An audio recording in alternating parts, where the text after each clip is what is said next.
président de la transition souhaite un dénouement heureux à l'affaire des 49 militaires ivoiriens. C'est pourquoi il a sollicité la médiation du président togolais. Vous aurez les détails dans quelques instants. 192 442 candidats répartis sur 424 centres composent sur le baccalauréat. Nous avons constaté le déroulement des épreuves ce matin au lycée Nyampere Balo. Les premiers cas du virus de Marburg a été détecté au Ghana. C'est une fièvre meurtrière.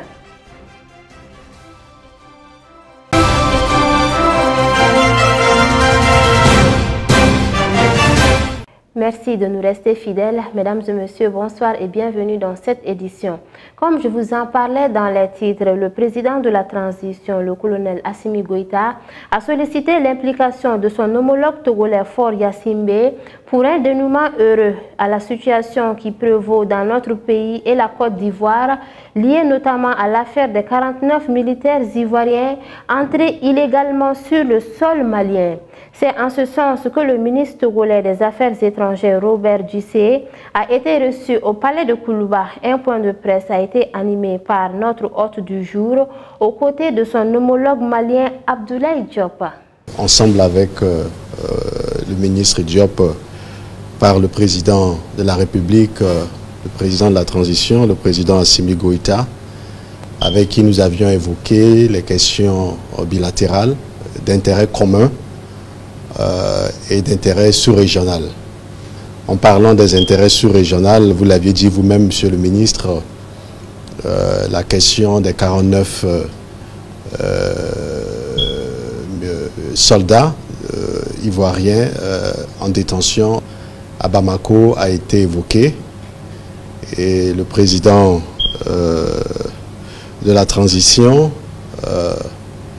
que nous avions remarqué très ouvert et favorable au dialogue, a souhaité que les relations de fraternité et d'excellente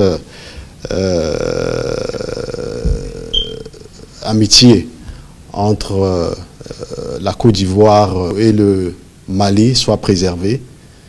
C'est d'ailleurs pourquoi, comme vous l'avez dit vous-même, le président de la transition a souhaité que le président Faure Gnassingbé, président de la République togolaise, puisse s'investir afin de trouver une solution. Monsieur le ministre, chers amis de la presse, je voudrais vous confirmer la disponibilité du président de la République togolaise, le président Faure Gnassingbé, d'aider et d'user de ses bons offices pour que nous puissions arriver à un dénouement heureux et une pacification des relations entre votre pays, le Mali et la Côte d'Ivoire. Donc soyez rassurés que le président Faure Gnassingbé est disposé à aider par sa facilitation pour résoudre définitivement ce problème entre vos deux pays, parce que pour le Togo et pour le président de la République togolaise, la paix au Mali, la paix en Côte d'Ivoire, c'est la paix dans toute la région et c'est la paix également dans notre pays, le Togo. Le Centre international de conférence de Bamako a servi de cadre à la cérémonie de remise symbolique des insignes et des certificats aux chefs de fraction, de villages et de quartiers. Ces distinctions témoignent le début de la valorisation de ces autorités. Elles se poursuivront dans toutes les régions du Mali. Ali Koulibaly.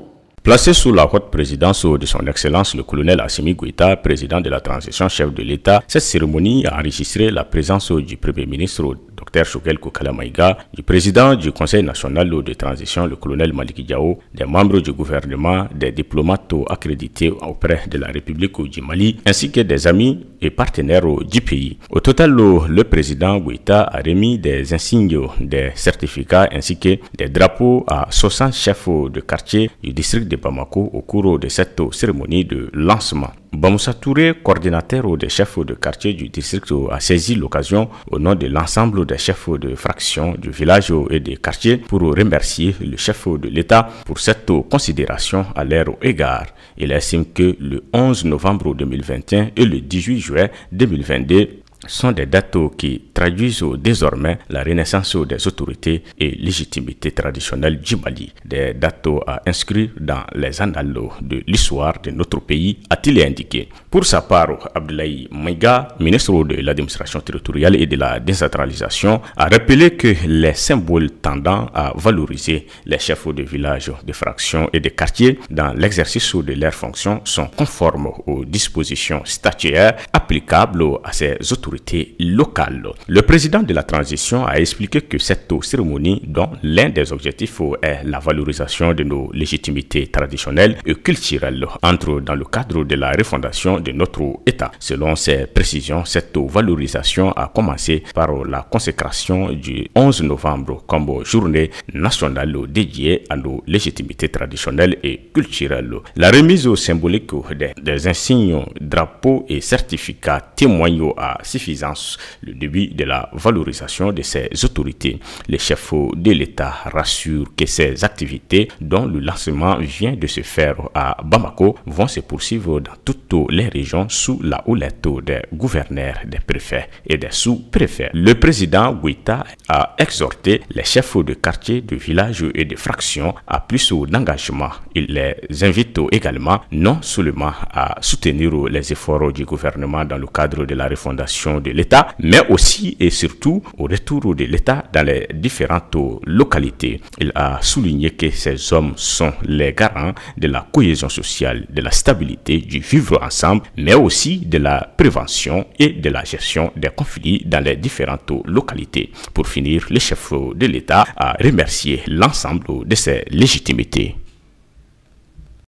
Comme également annoncé dans les titres, les épreuves du baccalauréat ont débuté hier lundi 18 juillet sur toute l'étendue du territoire national. Ils sont 192 442 candidats répartis sur 424 centres à travers le Mali.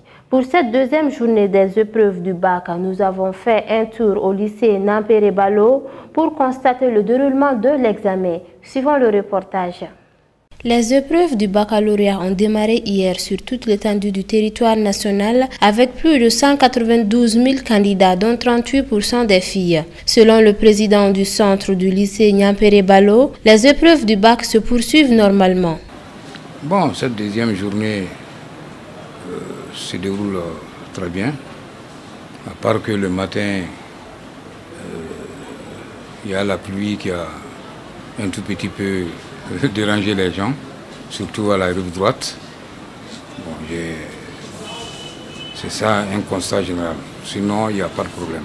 Mais quand même, les épreuves ont pu démarrer à la date, à l'heure prévue. Ici, au centre Nampéré Balo de Bako-Djikroni, nous avons au total 585 candidats. Et les 585 candidats, il y a 270 filles et 315 garçons. Il nous parle également des mesures sécuritaires auxquelles les 585 candidats sont soumis pour éviter tout cas de fraude. Dispositions sécuritaires, depuis hier,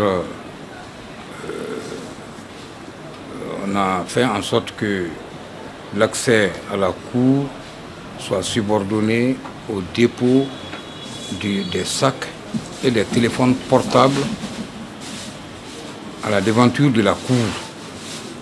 Donc, pour que les surveillants soient un tout petit peu à l'aise dans leur travail, alors ces consignes, nous avons tenu avec l'aide des forces de l'ordre à ce que ces consignes soient respectées.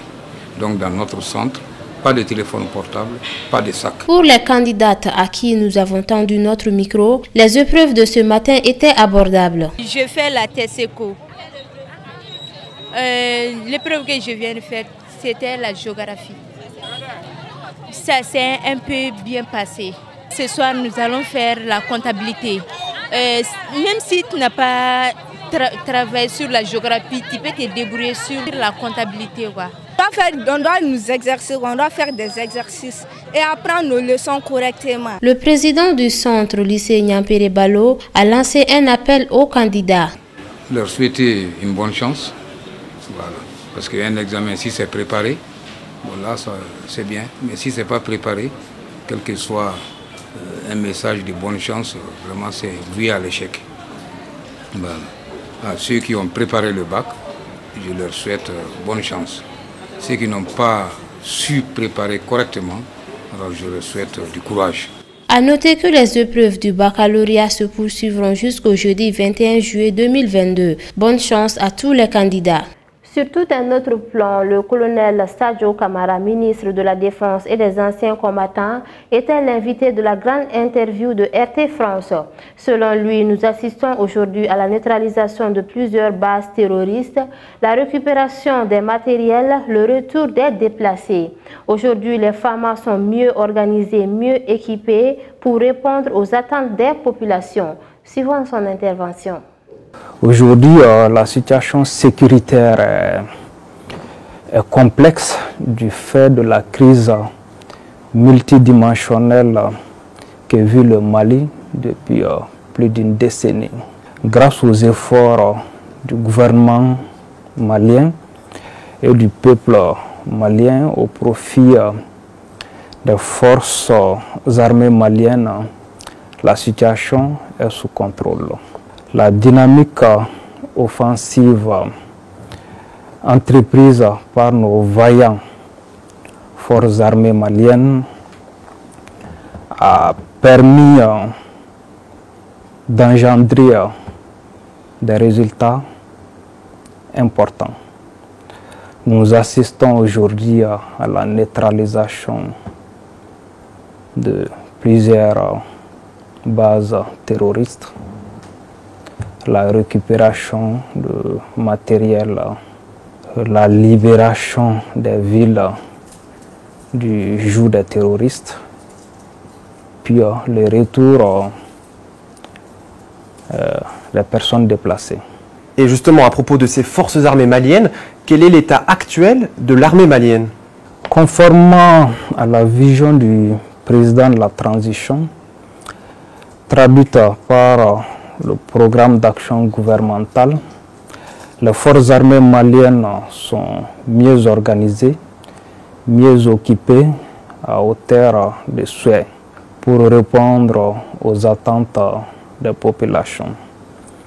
Les efforts du gouvernement ont permis d'avoir une armée bien soutenue, des hommes engagés, bien formés et motivés. Le soutien et l'accompagnement du peuple malien sont des facteurs indispensables à la détermination de nos vaillants soldats. J'aimerais aborder le sujet des relations entre Moscou et Bamako. Quelle est la nature de ces relations? Bamako et Moscou entretiennent des relations diplomatiques franches, dynamiques, mutuellement bénéfiques et de longue date. La Russie demeure un partenaire stratégique important pour le Mali et adhère à une politique de coopération militaire visant à préserver les intérêts du Mali. Dans le cadre de la coopération militaire, le soutien de la Russie au Mali est constant, fiable et adapté à nos intérêts. Justement, en ce qui concerne nos forces armées et de sécurité, le Mali est la première puissance de la zone UEMOA et la troisième dans la zone CEDEAO après le Nigeria et le Ghana. Cette grande performance est due aux efforts des autorités de la transition qui ont fait de leur combat la renaissance de l'armée malienne avec des soldats bien formés et équipés avec des armes et dispositifs de dernière génération. Par ailleurs, un classement de 36e puissance militaire africaine, le Mali se positionne à la 18e place devant le Niger, 21e place et la Côte d'Ivoire, 23e place. Maintenant, place à